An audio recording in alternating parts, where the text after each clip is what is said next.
So, hello everybody. We're today with Cherie Hu. I'm really thrilled to have you on the Insiders podcast. Hey. Thank you. Thanks for having me. Yeah. So, most people know you, I guess, for the past few years for being somebody who writes in Forbes, in Billboard, in music business worldwide. You also have now your Water and Music initiative, which is a newsletter, a podcast, and we'll get into this. hmm Um, hmm I've seen you at different conferences, at MEDEM. You've been doing panels and conferences, and you're starting to be, for a few years now, the leading voice in freelance journalism when it comes to the music industry. So I'm really excited to have you Thank on the you. show, and yeah, and to kind of tell your story to everybody. Um, Mm. the person behind Yeah, the super excited to words. be here. Yeah. Thank you again. Yeah. I know you as a typical New Yorker, um, and I was wondering, Really? Oh yeah, gosh. and so I knew that was the best way to start. So can you just tell us a little bit about where you're from? What's your story? Who are you? Yeah. It's a great place to start. So, I have lived in New York for most of my life, by the suburbs of New York. So I grew up in a county called Westchester County, specifically a town called Scarsdale in New York, which is very suburban. There's like uh, kind of very kind of like spread out town. But I lived just like an hour away from New York City, so I did go to the city quite often. Were your Um, parents involved at all in words, journalism, the music industry, playing music? Uh, no, so not in music, but both of them actually at some point studied journalism, but in a super different context. It was in Shanghai, so they both went to university in Shanghai, and they got journalism degrees there. And I think then as well as now, like the just the state of media in China is in a very interesting place right now in terms of like government control, things like that. So, but so yeah, they studied like I guess within that context, but then my dad ended up being super into math as well, and he actually the reason why he came to the U.S. was because he got the opportunity to go to graduate school here. So he got his in the U.S. So he got his master's in statistics at Stanford, and then after that, he went to New York to start working just on Wall Street in finance. So, and then my mom came along with him. I had So, no idea your, yeah. your your dad was in stats as well. We'll get into it a little bit later, but you actually studied Yeah. Yeah. statistics, which is very Yeah. surprising for So, most so people. that I think I get from him absolutely. And then no, but there's like very little music, like formal musical training. Both my parents really like music, but yeah, I would say it was only with me, and then I have two siblings as well, two sisters. It was only with us that music really started to like become part of the everyday experience. Yeah. Yeah, I read somewhere that you actually went to Juilliard and studied piano quite. I mean, going to Juilliard is already being in the 99 percentile, I guess. What is your relationship to music as somebody who actually played? Did you start very early? Was it classically trained? Yeah. Yeah. Exactly. So started super early. I started when I was 5, I believe. And yeah, the only reason I started was because my older sister was also taking piano lessons, and I guess my mom was like, "Hey, Sherry, might as well start too." But I just like really loved it. I actually kept going with it. So I was like the only kid in the family who just like yeah stayed with piano lessons. Um, that ends up becoming for sure my main activity just outside of school.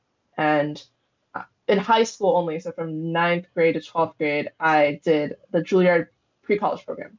So they have formally it's just a weekend program. So every Saturday, the pre-college students go in and they take private lessons. They take music theory, ear training, like chamber music. If they want like electives like composition or like conducting classes, all with I think most of the professors, the teachers also teach in like the Juilliard, like the undergraduate and the graduate level. So it's like really great first experience for people who are interested maybe in just going to conservatory full time. It definitely is like treated as a feeder in that sense. So yeah, I did that every Saturday.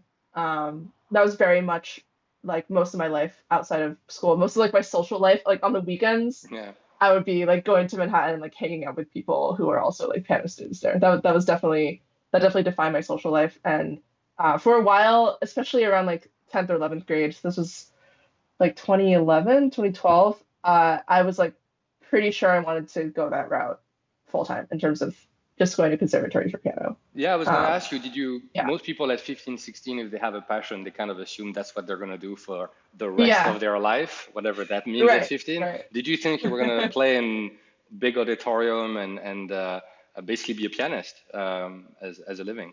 Kinda, yeah. So, so the experience that, yeah, that convinced me that I was going to do this was 2 summers in a row in, I think this was, yeah, 2011, 2012 as well. I took part in the summer program called the Aspen Music Festival in Aspen, Colorado. As a music festival and school, just super picturesque location, just in the middle of tons of mountains and woods. And the experience for string players is that like you go and take lessons, but you're also part of an orchestra that performs for the public. It's like super high caliber. But for pianists, they're not part of any ensemble, so you just go and you like You just practice for play a a couple little. hours. Yeah, and then you get to like explore the city. So I really like that experience, and like that experience actually convinced me that I wanted to go to do piano full time. But actually, uh, during senior year, I like brought up this idea to my private teacher. I was like, oh, I love my experience at Aspen, and I think I want to like audition for conservatories and do music full time. And immediately she was like, Cherie, do not base your decision to do piano on this idyllic vision of like practice piano. Like that is not going to be your reality of being a pianist. I was so surprised at like uh like immediately realistic she was, Yeah. because so I guess like I I guess my personality, if she's oh yeah, that's awesome, you should totally go for it. She was, I think she like had a lot of um she also had a lot of students who were like super academically driven, but also were super into piano. And I think she was of the mindset of like, if you have something else going for you aside from music, you don't have to give up music by any means, but this is probably the best time to pursue that academic, um, I guess, degree or passion or whatever. And then you can always go back to music. You can always keep performing. So it was like, I very clearly remember the day she kind of sat me down and gave me this lecture, like, Cherie, here's the reality of being a classical musician. And I was like, wow, okay, that's good to know. I was kind of like sad in the moment, but I'm very glad that, yeah, Yeah, I guess that yeah, I guess she said like if you have a plan B, make that your plan A, yeah, kind of. But it's right. the same with Especially sport. for, yeah, No, go ahead, go yeah. ahead. But no, especially for something like classical piano, where it's so competitive and it can feel very isolating, and it's just um, it's just you on your own instrument. It's very obviously, I mean, the whole field of classical music is competitive, but at least with strings, you maybe have the chance of getting into some ensemble, or just there are more paths to like what you do after graduation. Whereas in piano, the perception is that it's very limited and even more competitive. Yeah. And it's such a, we'll get back to this in a little while, but it's such a different thing to do classical music and be a technician of essentially, and to try to have a pop career. A classically trained piano is literally trying to play a piece to the best of her or his ability, Yeah. where Yeah. it's not about, I mean, now some of them actually have like Instagram and social media and stuff, but essentially, if you're going to an opera to listen to well, to an opera, you're not looking at the stats of somebody or how that person Yeah. dresses or portrays Oh my itself. gosh. It's a Right. very, very Right. elitist based on technical capability, and Yes. it could be a brutal. It's you work a lot just to get to the technical ability to be relevant. There's no Exactly. luck Exactly. factor. There's no buzz. There's no release radar, Right. discover weekly.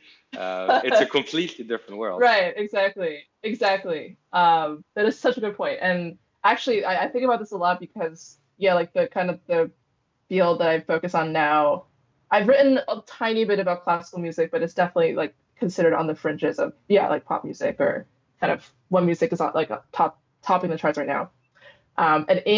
So I took private lessons for like 14 years, 13, 14 years. So I spent a lot of time like learning the craft of, playing an instrument.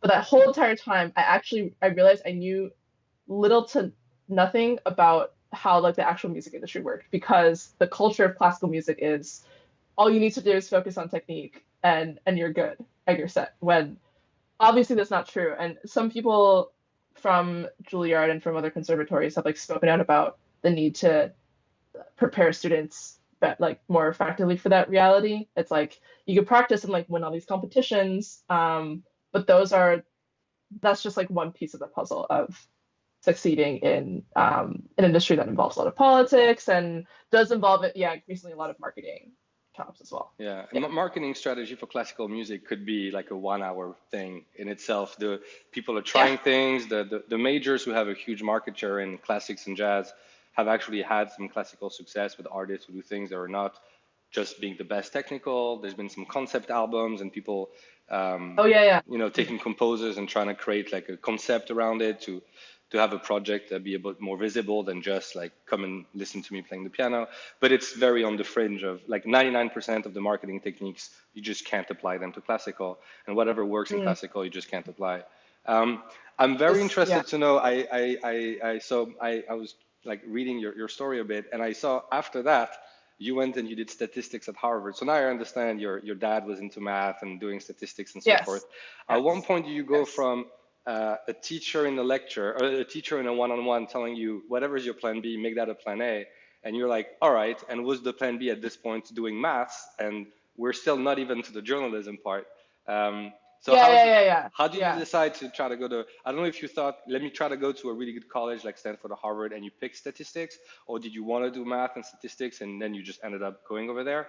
But it's very surprising from a music journalist to have done classical piano and then did statistics at Harvard. That's, Yeah.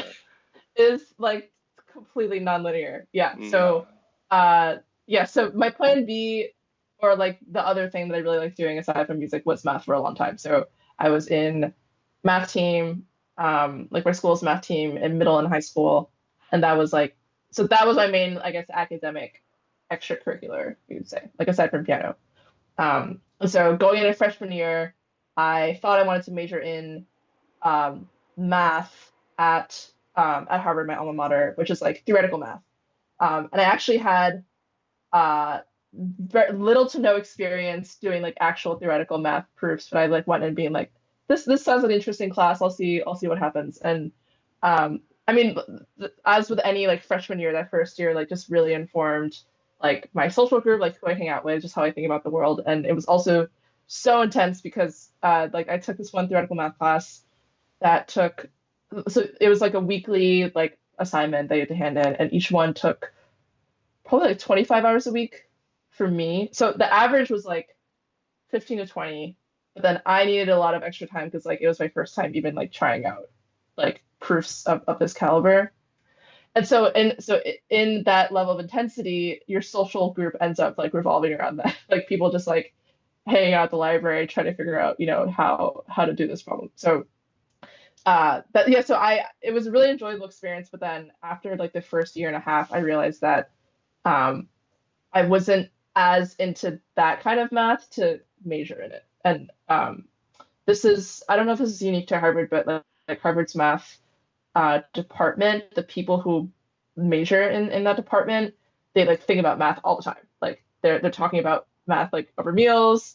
They're just like always like thinking about like different research problems. So like they're really into it.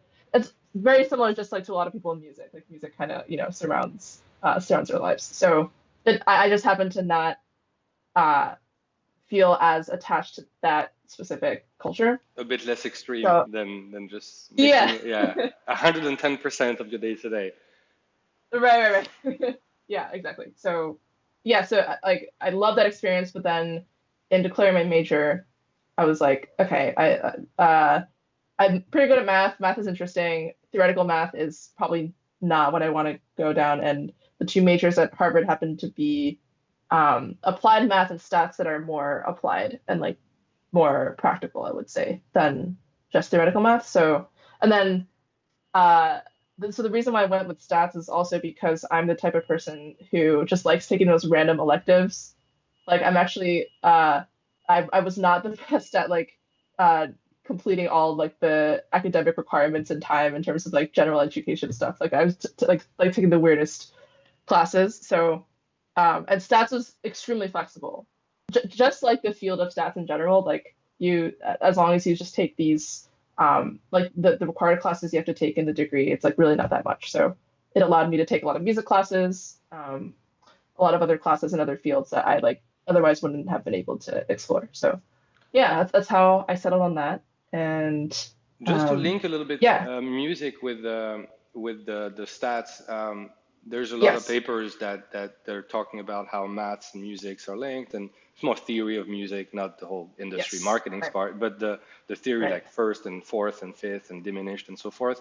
And there's two kind Yeah, of yeah, case yeah, yeah. study. One is the Bach kind of thing. People study him a lot for math, and then there's obviously the Yeah. giant steps from Coltrane, where there is diagrams that you can find Yeah, online yeah, with, yeah, those yeah. things. Did you think about that at all when you were entering stats? Did you try to link the two? Did you study So, music and try to find math mm, patterns on it, or was that not at all? so I this was initially my plan freshman year. So I wanted to do a double major in music and theoretical math, um, and do some kind of paper that combined the two. Yeah, because I was one of the few people I just remember in the Juilliard pre-college like years who actually like really, really liked music theory. Like a lot of other of my friends were like, "Oh, it's like a class I have to take," but I was like, "No, it's awesome. It adds to my appreciation for the art. It doesn't take away from it for me." So yeah, I was like super tuned into music theory early on, and then actually a lot of the terminology once you get into like more modern music theory, like from the 20th and 21st centuries, draw from math terminology as well. They don't exactly refer to the same things, but it's like they use the same terms like set theory or like what happens if you like the in math the concept of like inverting some kind of like shape, for instance. Like this, there's the exact same concept in music theory. Like so, just on a base level, I already was noticing so many parallels that I wanted to explore more of. Um, but then I I think I realized actually that I enjoyed um I think by the second year I actually wanted to keep the two separate. I I was like, oh, I don't know if I want to like spend all my time studying this intersection on a theoretical level. I want to like have my music performance on this side, have my academics on this side. I think I actually realized that I um, enjoyed compartmentalizing the two, at least on the creative front. Yeah, Once I learned more, different, but yeah. yeah, a lot of artists, like there's a lot of musicians and composers who at one point kind of work in the music industry, even as managers or something. And a lot of them will say it doesn't kill the dream, but it's a bit too much. Like if you want to play art and you want to be in your piece and you want to be in the moment, every time you're touching a note on a key on the piano or pulling a string on the guitar, if you're thinking like, oh, that's a fourth, that's a diminished, that's the math thing, that's an inverted, you end up kind of losing that. Young spirit that kind of is needed sometimes to create or to perform with emotion. Having too much academic knowledge can sometimes kill a bit the creativity. Is that something you were fearing, or was it something else? Hmm. I think that's definitely part of it. And actually, so the first two music classes that I took in freshman year were both jazz related classes. So one was jazz theory, and another one was jazz improv. Um, and there was such a steep learning curve because also they like actually improvisation was part of the tradition of classical music if you go back to like the 1700s, 1800s. But now there was an improvisation class finally offered in like the second semester of my senior year in high school. And so it's just like classical music has a perception of being just a lot more rigid in that sense. Like you gotta follow everything on the page. Of course, you can like have some level of self-expression, but it's like following a predetermined set of rules. Um, so in taking like a jazz, Respecting the original, of yeah, course. Yeah. exactly, respecting history. I was thinking it's funny you mentioned release radar because like that kind of is like the opposite of what a lot of classical music is, which is playing the same piece over and over again that was written like 200, 300 years ago. Yeah. Uh, but yeah, so like the jazz world was like totally different. And um, yeah, so jazz is actually a good example of how you can study all the theory, and it actually is super helpful just to study like patterns of how different artists improvise. But really the only way you learn is by doing. And there definitely is a danger of yeah, like getting too academic with that with that act of just doing it. Yeah. So yeah, I definitely did. The that moment in Harvard is your segue to having your first experience in the music industry. And most people might think it started by writing, but it actually started with an internship at Interscope at the A&R department, which is Yeah, yeah, another thing I learned. I was like, what? She went to do that. um, so I actually read about that, but could you just tell everybody how do you go from Harvard statistics, which is very East Coast for the people who don't know it, to going to yeah. do an internship at Interscope? And for those people who want to have an internship at Interscope, uh, the way you got it was actually based on merit at Harvard. Could you just tell about a Yeah. bit about that program within Harvard? Yes, yes. So it's just such a weird like story to think back. So yeah, sophomore fall was when all students had to declare their majors as undergraduates, and so I declared a major in statistics. I actually realized that I like had taken a bunch of theoretical math classes leading up to that, but not that many stats courses. So I was like, oh, I'm kind of behind. And I, like, for some reason, resolved at that moment, I was going to drop everything music related. I have to, focus on my quantitative classes, just focus on my major. But then I also read at like the career offices that there was this winter program or winter study opportunity for people interested in entertainment. So Harvard has a really small but really tight knit and I think really high quality entertainment alumni association, and they organize this like winter experience boot camp for undergraduates. It's like only around 20 every year, and it's 3 weeks long, and the focus is actually on film, like not really on music. But the first week, they take the students to tour like every major film studio basically. So we went to like Paramount, DreamWorks, Millennium Films, a bunch of boutique studios as well. And then we also visited all the major agencies. So like CAA, WME, UTA, Paradigm.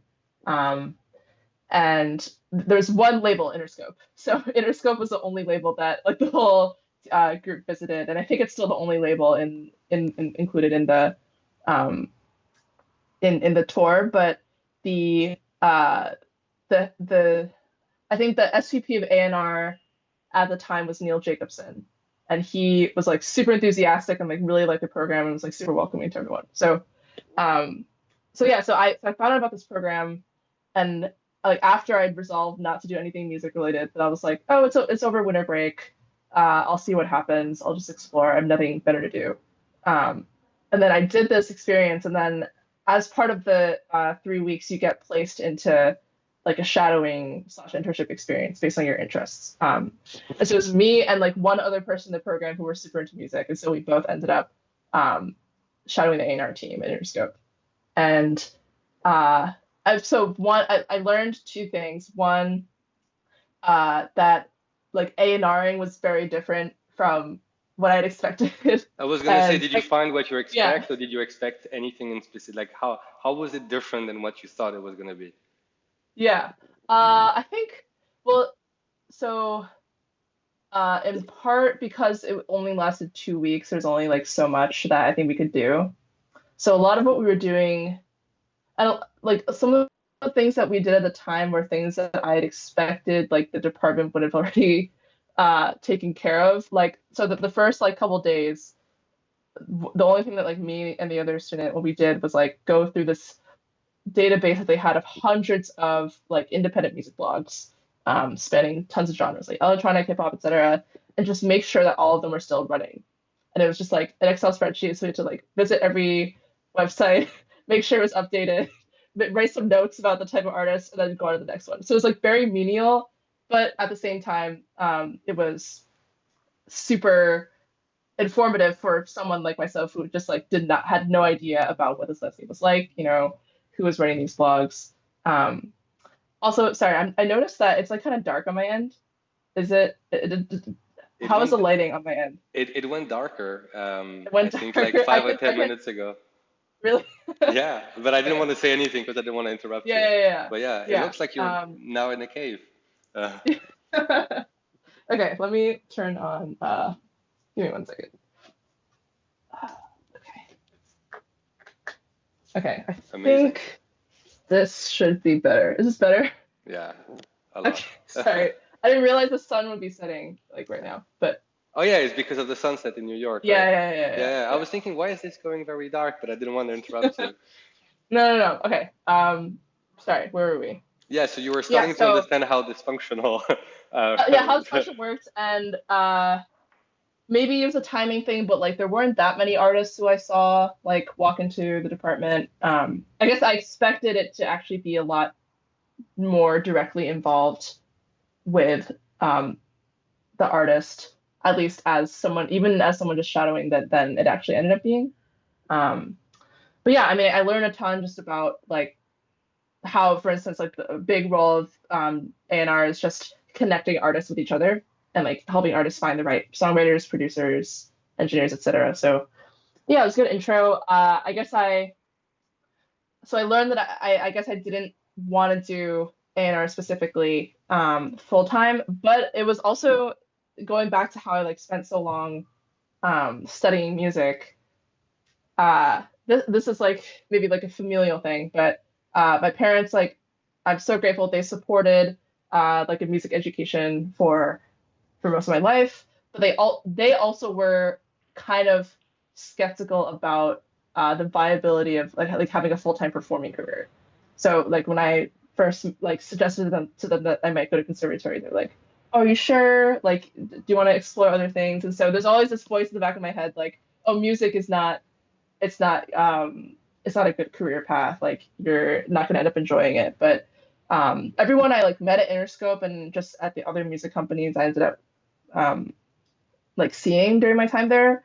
Like there are people actually making careers in LA in the music industry and like really enjoying it. And I guess just learning about the diversity of the opportunities available was super instructive for me. And so after that experience, my mind totally flipped, and I'm like, if anything, I'm gonna like dive more into music than ever before and like really lean into this because I just realized what was possible. It wasn't just like a limited set of opportunities. Sure. So Yeah, I would yeah. say most people would imagine a label to be one person signing artists and then maybe one person calling all the media, like the two roles, Mhm. like promotion and signing. Right, right. But there's hundreds of people working at labels. There's A&Rs Mm, making records, there's A&R finding records, people just signing mm, what's hot, but there's people actually spending their life in the studio with artists.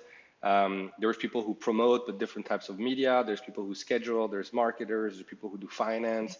I mean, a mm, label can be, a couple of hundreds. I'm guessing IGA has mhm. more than 200 employees. Yeah, Yeah, yeah. and when you get in the first experience, you actually realize it's a bunch of people with strong expertise in their field who are passionate, and it's true. They're all making a living. It's not performing music, but they're all enjoying music, Right, working with right. music, and making And a it's not right. It's not like glamorous, but it's not like they're starving either. Yeah, no, it's no. like it's full-time employees. Yeah, No. yeah.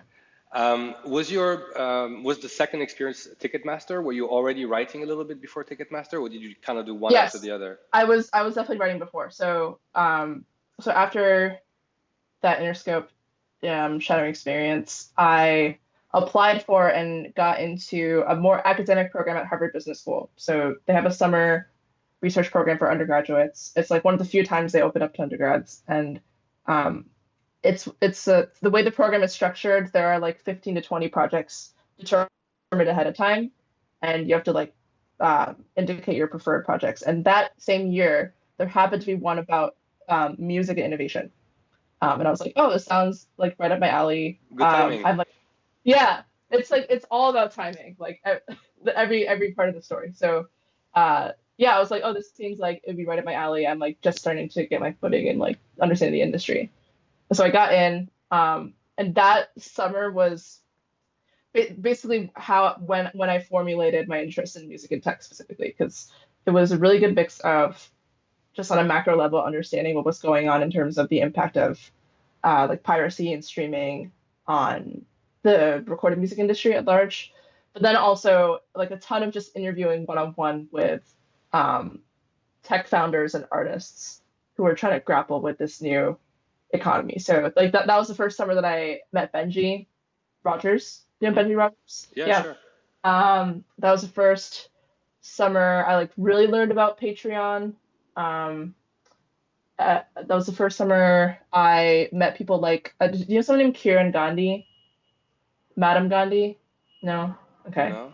She's a really good electronic artist and drummer who also got um, her MBA from Harvard and graduated a couple years ago. So just like meeting a lot of uh, like really cool, like-minded people who are dedicating their lives essentially to building in this space.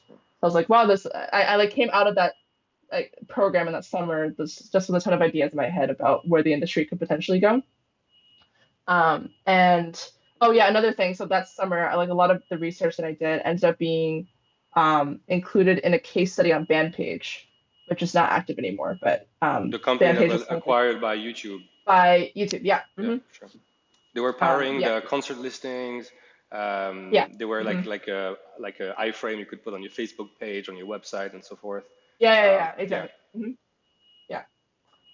Yeah. So just after that summer, tons of ideas in my head, and then I just started like a WordPress blog for free. It was like totally informal, and I was just like writing bullet points. Is that So still online yeah, today? uh, it's password protected now, but it's technically still online. I think if you want to try go to Cherie Hu at WordPress.com. It's still there, but yeah, you need a I password need the for it. password. All right, I mean, I'll email you the password. there isn't anything like sensitive. It's just like very unstructured. So Sure. it's like that. So after that summer, I tried to go more to Berkeley College of Music in Boston, because they had a lot of interesting events on music and tech and innovation. So I would just go to one of those events, sit down, open my computer, take notes, and just like lay out the notes and bullet points, and that would be a blog post. It was like very rudimentary. But then occasionally I would also just add my own analysis on like what I thought about the latest But music that's news. already the seeds of music tech journalism and research, Yeah, and I yeah, I I mean think so. that's I think so. Yeah.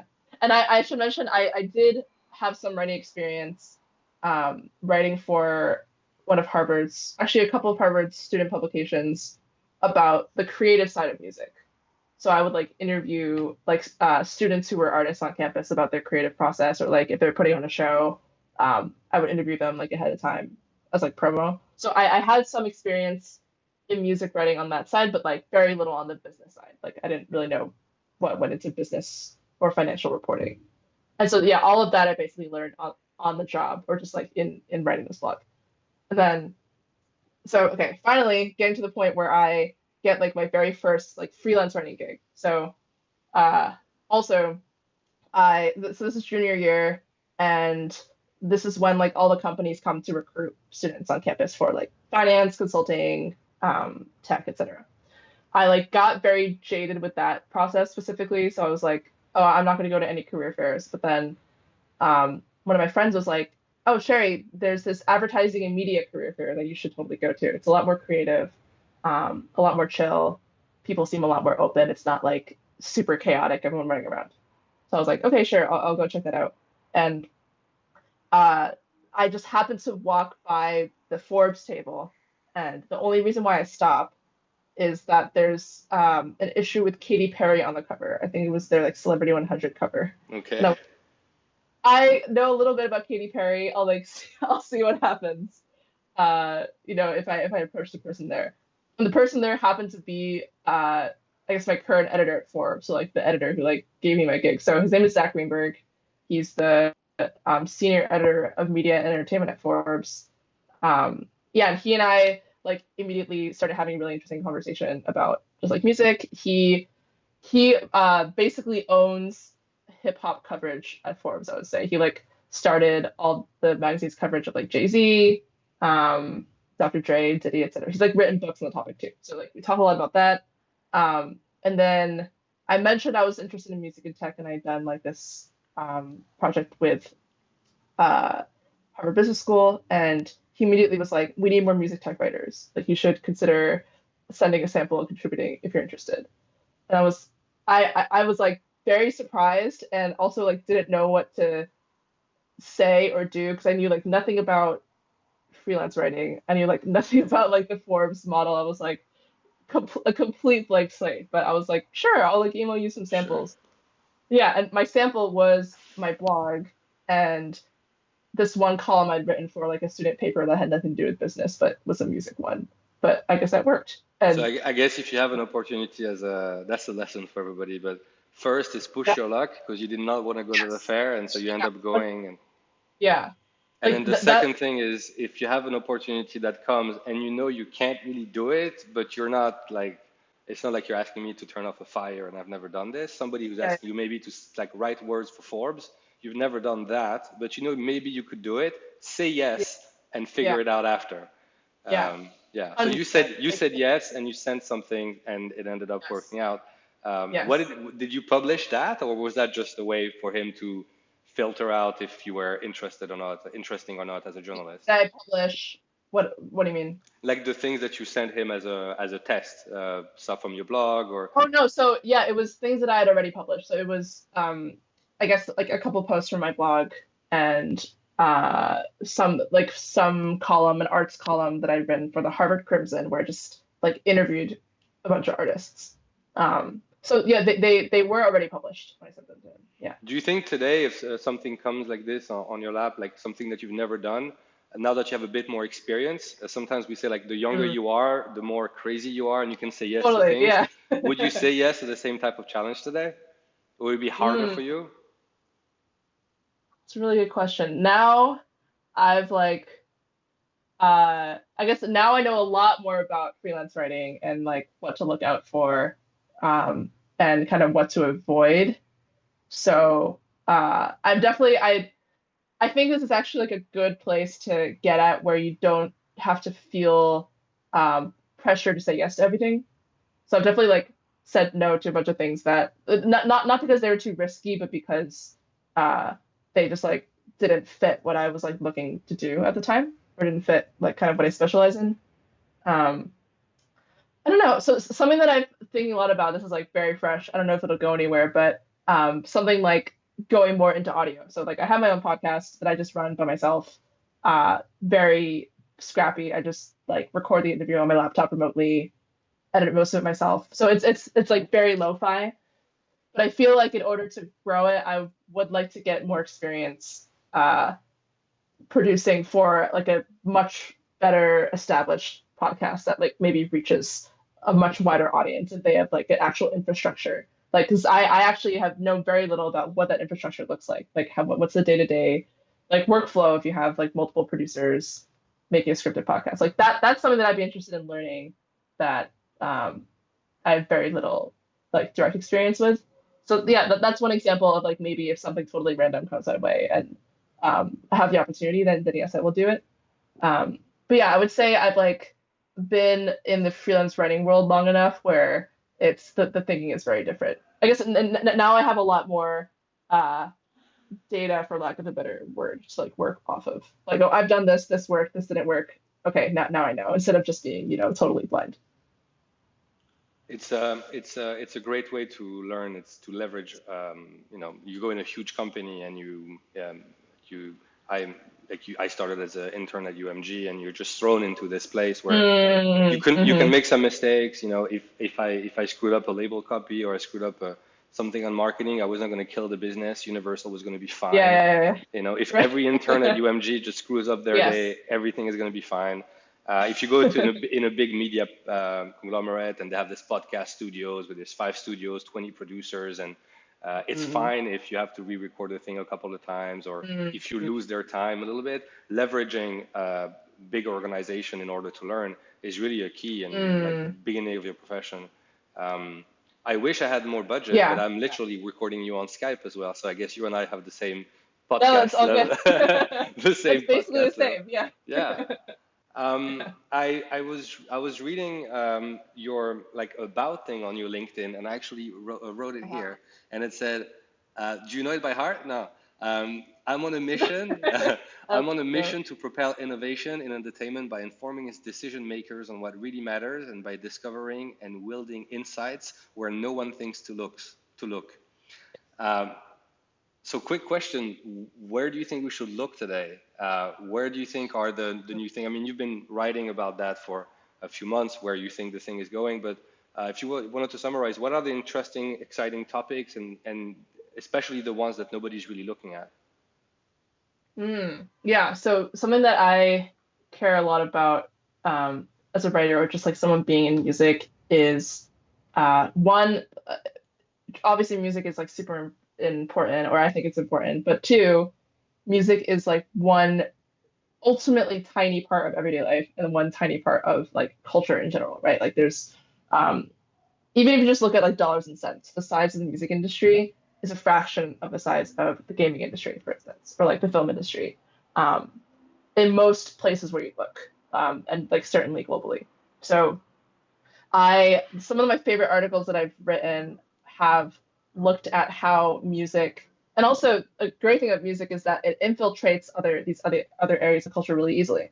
So like looking at how music infiltrates the gaming industry, like that's an especially hot topic like this year. How like the music and film worlds are collaborating in interesting ways. Music and health, that's like also a growing topic this year. So just What do like you mean by music how and music, health? Like meditation, ambient yeah, sound, sleeping, laid back uh, listening? yeah. So tons of meditation, tons of like active health, like fitness as well. Like apps that adapt music to your running cadence or something. There are a lot of people building for that. Um, yeah, so those are like definitely my favorite types of stories, like seeing how music bleeds into other areas of culture or everyday life in ways that maybe you didn't think about before, from like the industry perspective in terms of how you um, monetize music or grow the market of music, just like unconventional avenues, as opposed to like only focusing on the 9.99 streaming model.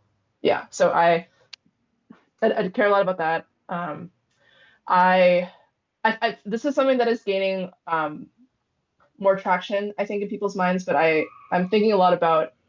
Uh, I would argue that in like 5 to 10 years time, people should no longer think of the Western music industry as the default, or even like now, like the Western music industry like should not be considered the default. Like maybe it is dominating globally in terms of like market share or revenue, but um, there are like countries with literally billions more people around the world that are like really, I think, setting the new norms for business models, for like fandom, how fandom works. I think K-pop is a really interesting case study of that, in terms of how just like the crazy fandoms around like K-pop groups is, and the fact that these K-pop fans are located internationally, like truly internationally, it's infiltrating the way that like artists who would not associate themselves with K-pop think about marketing. I think like that is like that change is happening very concretely now.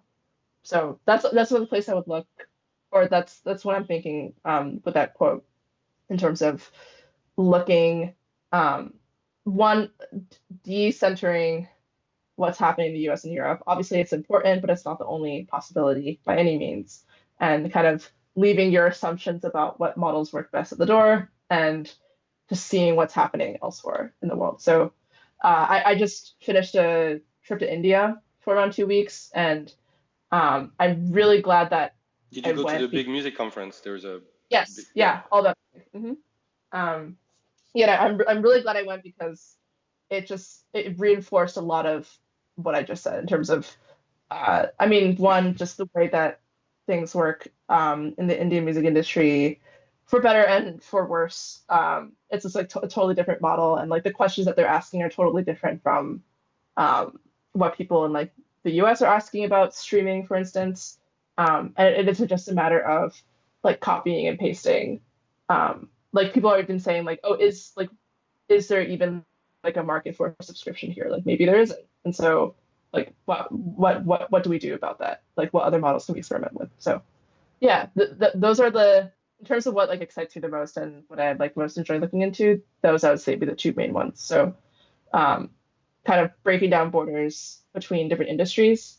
So like seeing how music bleeds into other industries, and then also like treating all international markets, or treating select international markets as like equal rather than just saying like what happens in the US is like is the standard for everywhere else in the world.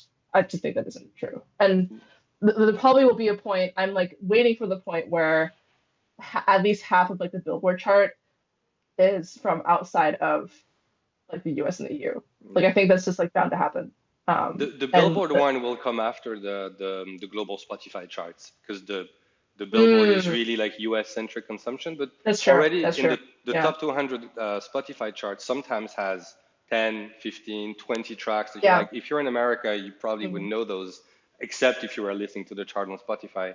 And you're completely mm, right. The record industry used to have this, and I used to be part of that in France. It would be non-US, non-UK.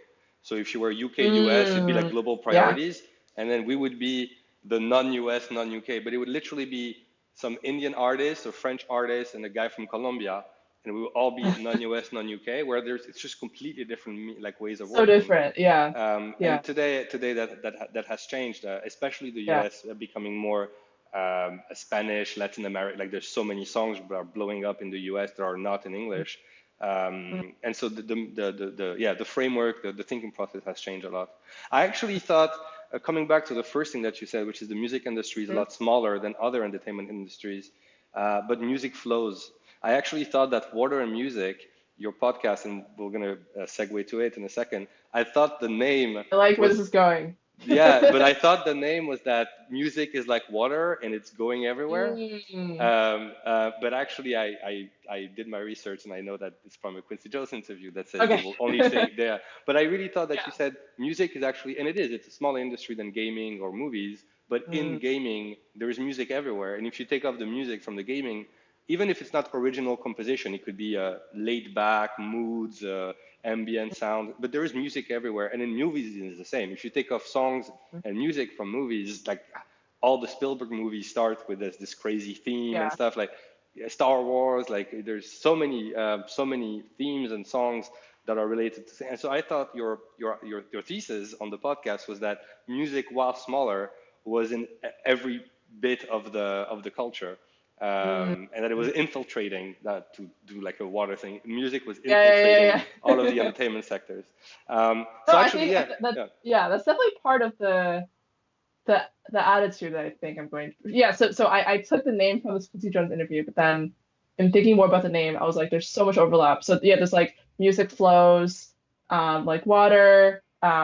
You have sound waves in music, like waves in water. So yeah. even like the waveform. Yeah, just like just there are lots of words that happen to exist in both worlds. So And I so just like the yeah, Quincy Jones interview. So for people who haven't read it, it's Quincy and Kendrick Lamar, I think. Kendrick Lamar. Hmm. Yeah. And so what are they saying about water music? So yeah, Quincy, and actually I saw him live in New York, or he just like showed up to his concert live in New York, and he said the same thing. This was like earlier this year, so I was like, oh, this is actually a thing that he says. So towards the end, um, I think Kendrick was saying something about how like the importance of like always doing it for the culture, or like always paying homage to history, things like that. And then Quincy Jones says, yes, and the last two things to leave this world will be water and music. And I was like, I think I already had like a very informal newsletter at the time, but I was trying to come up with a name for it, and I was like, yes, that is Amen. perfect. Yeah, That like of course. yeah, yeah, exactly, exactly. Yeah. So actually, so for those people who don't know, Water and Music is it's an initiative more than a newsletter and a podcast. It's Mm, almost, I would say, a philosophy. And mm, the first time I saw, so again for those, and we'll link to all of that, but you actually have a profile on Patreon, and people can contribute to mm, Water and mhm, Music. But Water and Music being you, they're essentially helping you being an independent journalist. mm, And that philosophy struck me, and I thought it was very unique. Um, every media in the world, I mean, most media in the world are getting paid by advertisers, and some of them have mhm, tried to remove publicity and get direct contribution. But I hadn't never heard, but maybe, again, I'm not reading every journalist in the world, but I had never heard of a journalist saying, mm, actually, I write for 5, 6, 7 publication. I have this podcast. I have this newsletter. I want to do exclusive content and go in depth and stuff. And the only reason not to be biased is basically to get money for your words and not get money by mm, people who want to put an ad space in your newsletter. Can you just mhm, talk about the thinking process? There's so many artists who are trying to have a Patreon mm, page, and mm. but what was the, because in journalism it's pretty rare. So what was the thinking process? And at one point did you actually said, all right, Cherie, like I'm going for it. I'm sending that newsletter to I don't know how many thousands of people to be like, hey, you can Mm. contribute here. It must have been Yeah. quite a long thinking process. It was really long. Yeah. And even I would say even a year ago, a little over a year ago, I was not thinking about this because I was probably last summer, I was like very fortunately making a full-time living off of just writing for like third-party publications like Billboard, Forbes, etc. Which is great. And so I could have just continued doing that, and I do continue to write freelance for a bunch of places. But I also realized that uh, actually, and so there are a lot of parallels between like freelance writing and freelance media and music in terms of like the issues. So um, one, so under the dominant freelance writing model, unless you deliberately go out of your way to set up something like a Patreon or some other like competing site, uh, there's no such thing as like direct to reader support. Or so like the term used to be like direct to fan, right? Like fans buying like a piece of merch or whatever that goes direct to the Direct artist, to right? journalism, yeah. Direct, yeah, there you go, there you go. The direction, direct to journalist. There's like no concept of that, and because basically the model is just a flat fee per article. It's like a commission model. The publication is commissioning you to write this piece, which is great. But if you're a freelancer who's like trying to build an audience and figure out how much of that audience you really own versus like what you're just leaning on a publication to get access to, um, that gets like very tricky quickly. If you don't have that kind of platform, even if it's not paid. So like a newsletter already helps a ton with that in terms of seeing who will subscribe to you, and not to just like a publication that takes precedence over the individual name. Sure. And also So connecting the yeah, dots between I might read you in Forbes, I might read you in MBW, but I actually don't know that it's you. right, exactly, exactly, yes, and exactly. If you're something like a newsletter, yeah, it's like everything is centralized, and it's like a way to keep up to date with that. Exactly. So there's that element of like I guess having more control over how you connect with readers and what that relationship is like. Two, this like varies widely from publication to publication, but some publications are like really rigid in terms of IP clauses, like in contracts. So like a lot of publications will say um, so like the best case scenario is like the publication gets an exclusive license maybe for like half a year to a year to distribute this article, whatever. But then afterwards, you, the author, can do whatever you want. But there are other publications who very strictly are like, no, this is like a work for hire thing. We take all the rights, and we can like adapt it however we want. And I think like for my kind of writing, maybe it isn't there. The consequences aren't as dire, but like there are a ton of like individual articles that are being optioned for films now. So like if you do want to go down to that route in terms of like adapting your especially longer form work for film or just other formats, those types of clauses can get really tricky. So again, it varies, but a great thing about having your own channel is that you don't have to have those conversations, and you just like you own all the work that you put in, and yeah, so you just have a lot more control. And it's like I guess yeah, at this point it is a trade-off between getting to write for a big brand name maybe versus just like having your own channel. But um, yeah, I would say those are like the top two priorities in terms of just having something like direct to reader, direct to journalist, like having that channel. Um, oh yeah, and then intellectual property, and then also just like frequency of payment.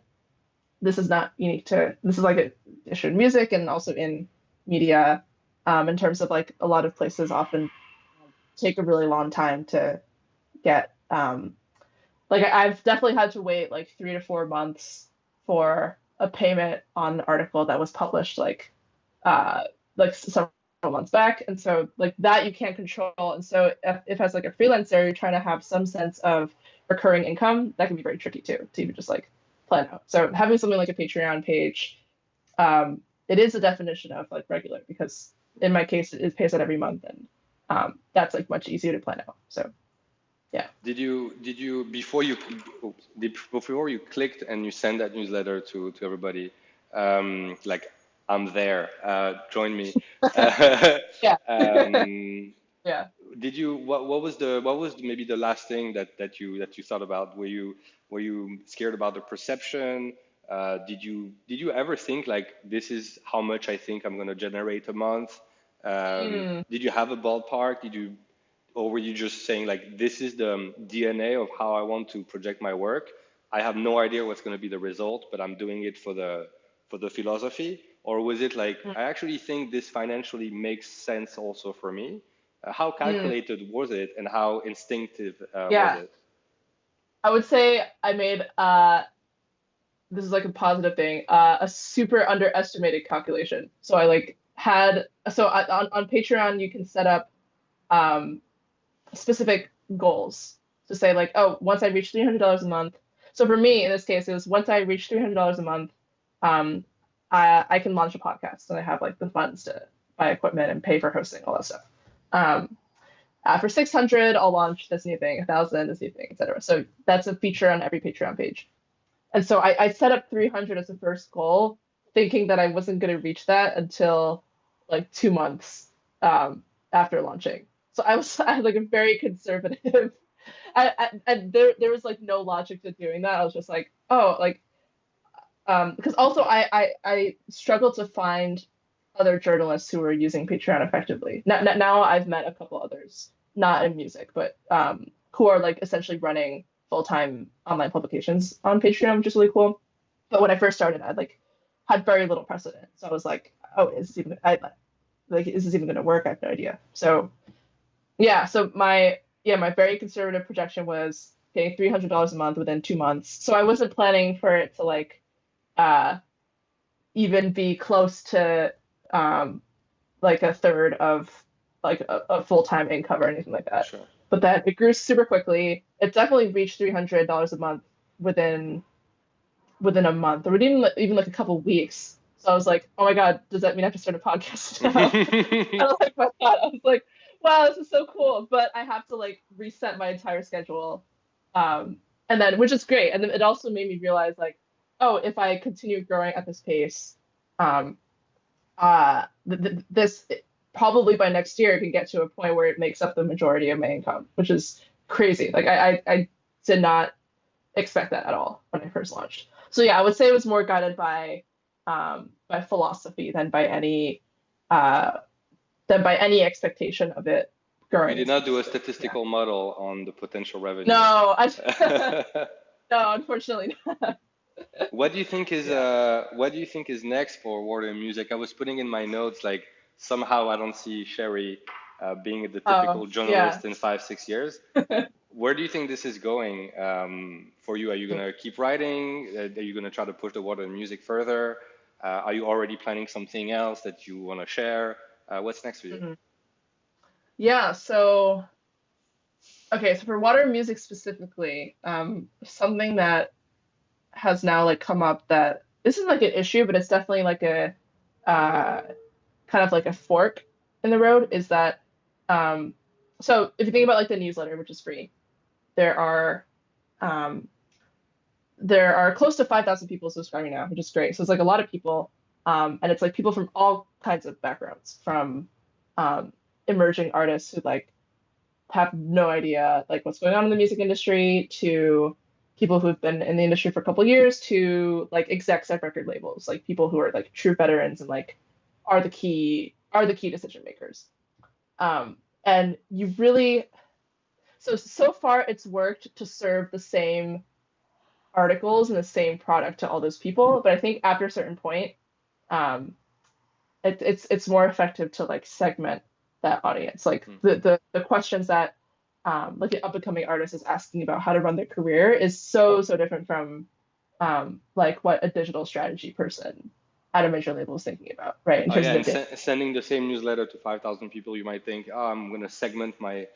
That's a great milestone, I guess. If you have to start Yeah, segmenting your people, that's like, oh, it's a great yeah, but I'm not sure how to approach it. Uh and so also I you're a gonna lot of build stuff like probably one of the best CRMs for music industry professionals, who maybe where who works where, how much experience, level of knowledge, and like, oh my gosh. do they do like, should they get the dumbed down tutorials how to something, or how to understand basics, or are they getting the crazy thing that you have to know all that, you have to know it all to understand. Yeah, That's going to be a tricky one for you, because even like yeah, Billboard, MBW, like if you subscribe to their news, you're essentially getting getting all of the news. Um, Mm, have you thought about right. this? I know I've totally thought about it, and so just to go with that example again, so like thinking about like the major label exec versus the um, emerging artist. So uh, one piece of feedback that I've heard from a lot of people is that uh, the writing that I'm doing is basically this similar to what a lot of consultants already do. That they just don't happen to publish anything in terms of like laying out what's happening in the market and just like what's happening in the world of music and health right now. This is actually like an upcoming article that I want to write in terms of like what are all the startups? How would you categorize them? Um, like that is a very that's like very much like market research rather than a news like a straight reported news piece. And like the pricing structure around that could be different. I know like companies definitely pay more for like to get access to content from specifically analytics firms that are not Sure. news publications, right? So it's just like the pricing model is totally different there. Um, as opposed to like an emerging artist who like probably does not have that amount of money to invest in like that same material, isn't asking the same question anyway. So it's almost like B2B versus B2C, maybe is a way to frame it. Yeah, to use that terminology. So yeah, I mean I haven't answered the question yet, but that's something I'm thinking a lot about in terms of one, uh, how would I be able to set aside time to satisfy both, or like is that even how I should go about doing it, or would that just like lead to burnout very quickly? And should I just focus on one? Because right now it's I've very fortunately managed to reach people in both areas, and maybe that is like actually the selling point of Maybe the oh young I've aspiring yeah artist is really enjoying reading more advanced stuff, and yeah that's yeah why yeah he's yeah decided to go to, yeah. yeah exactly. So Yeah, you're starting to have the scaling problem. That's a good one. oh I Yeah. know, and like so and I That's what Biggie said, right? yeah More money, more problems. basically. Yeah, and so I have one research assistant named Yash who's like helping me with doing research for newsletters, which like is super helpful. But yeah, I mean that's something I'm thinking about too. Like how do I even go about like hiring employees and like what people would I need to hire? What's the right number of people to? Yeah, it's just a classic like startup problem Yeah. that I think I've like covered a lot, or I've covered somewhat as a writer, so it's interesting to like try to think through that firsthand now. I mean, hopefully it'll help me write about it better for sure, let And if alone you actually. you know a Yeah. bunch of people who have had scaling problems, oh, so it's easy. You can also pick up your phone and call a bunch of people pretty easily. You've That's true. seen you've seen the Icarius, you've seen the slow riser that actually end up working. Like, Yeah, yeah. you can learn from that. Couple of like last questions to wrap up. Um, while you're not a 60-year-old, 40 years of experience, you're actually wise beyond your age, and you've done quite a few things. We talked about timing. We've talked about doing things that are not in your comfort zone, like going in the fair, pushing Mhm. your luck a little bit. You did maths, you did music, writing. If you like met yourself back when you were just out of high school, Mhm. is there any advice you wish you had got? Is there anything that you did that you're like, this is the one advice I would give a 19-year-old? Um, what's the Mhm. thing like, if you had one sentence with somebody who had a lot of potential, a lot of talent, trying to find themselves, um, what's the common thread there? Yeah. I think. Hmm. So yeah, I mean the experience, a lot of the experiences that I just like laid out in this interview definitely like inform my worldview in terms of um so yeah, like one piece of advice that I would have that I in hindsight I was already doing but didn't know I was doing, and like now very much proactively do now, is like uh think about luck. Just think about this concept of luck in a very different way. Like a lot of people think that luck is something that they just have no control over. It's like, oh, I was lucky, so I got this. It wasn't because of like hard work or anything. But I think about it so differently now. Like luck is um, a mindset of just putting in the work around things that like you're truly passionate about, and truly enthusiastic about, and like truly follow your instinct in that sense, and like not pushing back on it. And then putting in that work, and then just putting yourself out there, whether it's at a career fair or just like networking event or just any other kind of opportunity, just putting yourself out there and like getting yourself in the mindset of not being afraid to do that. That plus like putting in the work and kind of staying true to what you're truly passionate about, because that will produce the best work, I think. That's my opinion. That is what made me quote unquote lucky in like meeting this Forbes editor, for instance, right? But like I don't see that as luck. I just see it as a combination of um, real again a lot of timing, but just like realizing that I was like super enthusiastic about this area, doing a ton of research about it, doing a ton of writing about it, um, and then just like deciding to like put myself out there and like go explore what opportunities were at this fair.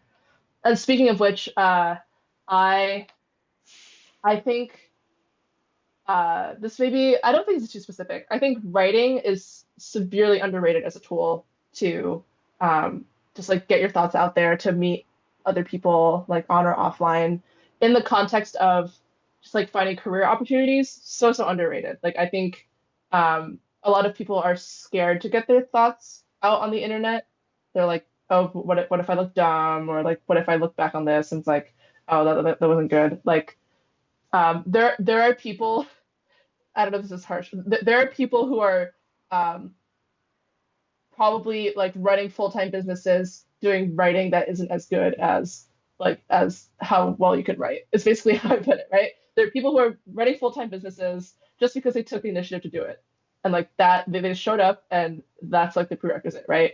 So if you just keep holding yourself back, then you'll just never even get that chance in the first place. So whether it's writing or I know a lot of like artists who um, are super active on Instagram, and they're like posting just like doodles that don't have any commercial value. Like they're not making any money, they're not being commissioned to do it, but just like getting their ideas out there, and people who are searching for those ideas will find you, and like that's like the perfect match in terms of finding like-minded people online, and like that's been super helpful for me in my career specifically. And I think just for anyone, um, yeah, don't underestimate the power of getting your ideas out there, even if it's like not completely polished. If anything, it's probably better if it's not totally polished, because people get, a sense of who you truly are, and what your ideas are, without like being like going through some kind of filter. So Sure. yeah, If it's those would kind be of my like if you wanna win the lottery, you have to play. If you wanna end up being one of the top writers in your field, you got to start writing and just put yourself Mm. out there. Also, Um, yes, like most writers will say the best way to write is to do it. And I kind of learned that on the job. Yeah, like so the only way to get better at writing, you can take all the classes you want. This is kind of like going back to jazz, right? Like you can take all the jazz theory classes you want, analyze all the like improvisation, your favorite improvisations, but um, that literally will do nothing for you in like actually getting better at improvising. And like writing is, I think, like very much the same thing. yeah, the Yeah, best way to learn how to improvise jazz is to go and then improvise for 8 hours with improvise. people. Yeah, Yeah, that's basically. the best way to do it. Yeah, yeah. That's a great way to wrap it up. We're back where we started at the improv and the Cool. jazz. So I'll put the Yeah. crazy giant step diagram so people can know what we're talking about. Yeah. Um, cool. Well, thanks for doing this. I'll see you in LA at the Music Tectonics Mhm. Yep. conference in a month. And I'll put a link to the Water and Music. I encourage highly everybody to read your words. They always make me think, and I know they will to the rest of the people out there. Thanks for taking the time. Yeah. Yeah. Thank you as well. This is super Yeah. fun. Speak soon. Yeah. Yep. That's good.